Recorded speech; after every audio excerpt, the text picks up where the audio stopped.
Assalamualaikum warahmatullahi wabarakatuh. Bertemu lagi bersama saya Muhammad Iskandar Zulkarnain dari Universitas Nusa Putra Program Teknik Mesin 2019. Nah, pada kesempatan kali ini kita akan melanjutkan pembahasan dari materi mata kuliah mekatronika, yang mana pembahasan selanjutnya tentang pengantar mikrokontroler. Nah, langsung saja. Pengantar mikrokontroler, sistem kontrol pada mekatronika, yang mana ada dua, yaitu mikrokontroler dan mikroprosesor. Nah, mikrokontroler ini pada saat ini sudah mengalami perkembangan dengan generasi terbarunya yang namanya Arduino. Dari kalimatnya adalah mikro dan controller. Kalau kita menjelaskan secara harfiah, mikrokontroler ini sistem pengontrol dengan skala mikro. Jadi maksudnya di dalam satu kontrol, mikrokontroler itu bisa menampung berbagai macam variabel-variabel di dalam sebuah kontrol. Nah, di situ bisa memadukan CPU, ROM, dan RAM, dan I/O, counter, dan timer, dan rangkaian clock, dan lain sebagainya. Nah, mikrokontroler adalah komputer mikro dalam satu chip, berbeda dengan mikroprosesor terpisah satu sama lainnya. Nah, mikrokontroler unit keluarga dari Atmel dan NXP. Mikroprosesor adalah perangkat multiguna yang dapat diprogram untuk menerima data digital sebagai data inputan, terus diproses sesuai instruksi yang disimpan, lalu memberikan output sesuai dengan sistem yang diprosesnya. Kemudian ada perbedaan mikrokontroler dan mikroprosesor. Nah, yang pertama, mikrokontroler merupakan gabungan dari berbagai macam komponen pengendali dalam satu chip. Nah, mikrokontroler dirancang untuk kebutuhan khusus, misalnya untuk mengontrol ATM, printer, lebih dari satu program biasanya dijalankan, jadi beberapa program bisa dijalankan. Nah, sementara mikroprosesor programnya hanya dalam satu waktu. Kemudian ada mikroprosesor. Nah, disebut juga sebagai CPU yang terbentuk dalam satu chip, sedangkan digunakan untuk umum seperti surat menyurat dan kebutuhan administrasi lainnya. Nah, prinsip kerja dari mikroprosesor ini terdiri dari input device dan output device, di mana input device ini akan memproses oleh mikroprosesor. Yang dilakukan mikrokontroler ini akan menghasilkan sebuah output yang bisa digerakkan oleh sistem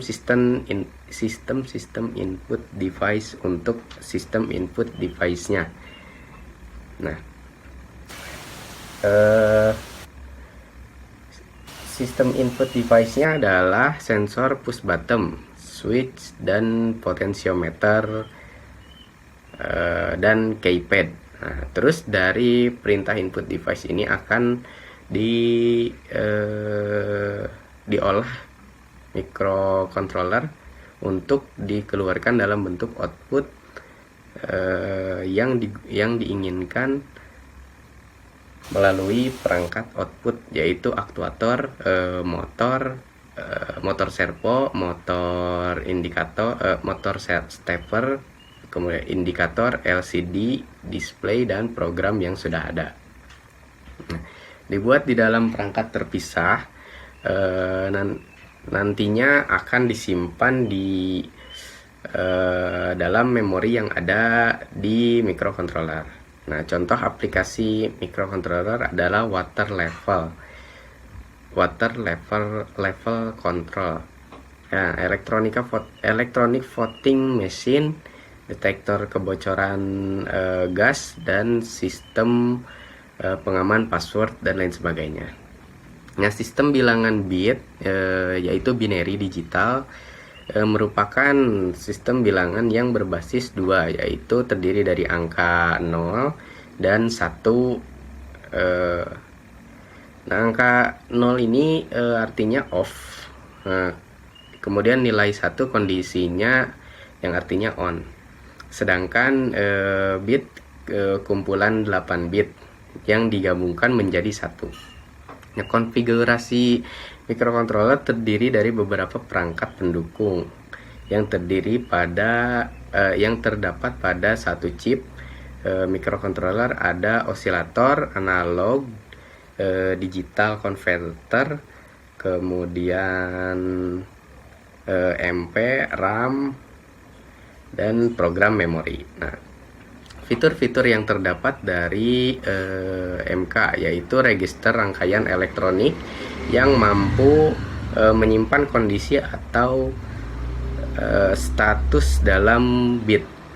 Input output port merupakan sarana atau perangkat yang digunakan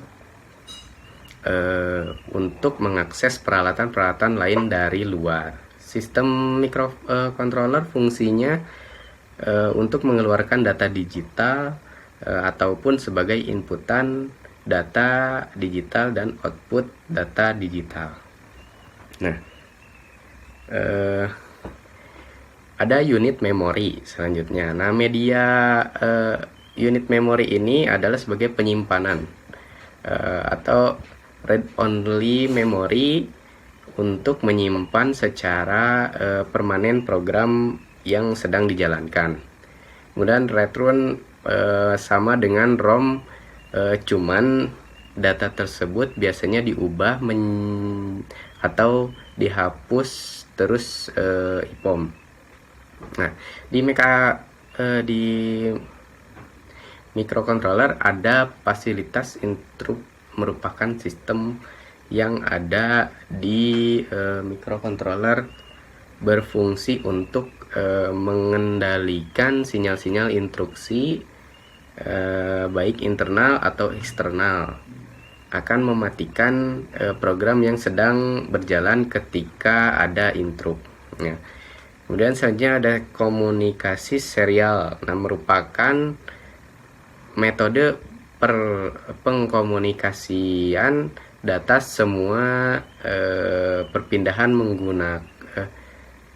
menggunakan komunikasi yang kita kenal dengan komunikasi serial, merupakan kombinasi pengiriman data per bit berurutan dan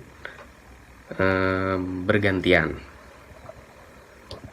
Kemudian ada selanjutnya osilator. Nah, merupakan sistem yang menghasilkan antara getaran atau sinyal listrik secara periodik.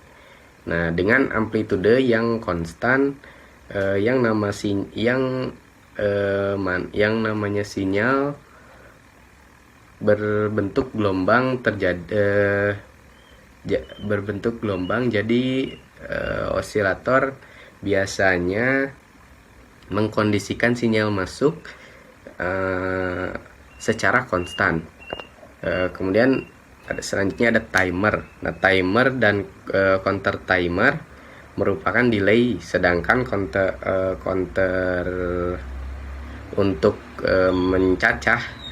Jadi timer merupakan fungsi dari sebuah waktu. Nah, mungkin dari video ini saya cukupkan. Mohon maaf bila ada kurang lebihnya. Saya pamit undur diri. Wassalamualaikum warahmatullahi wabarakatuh.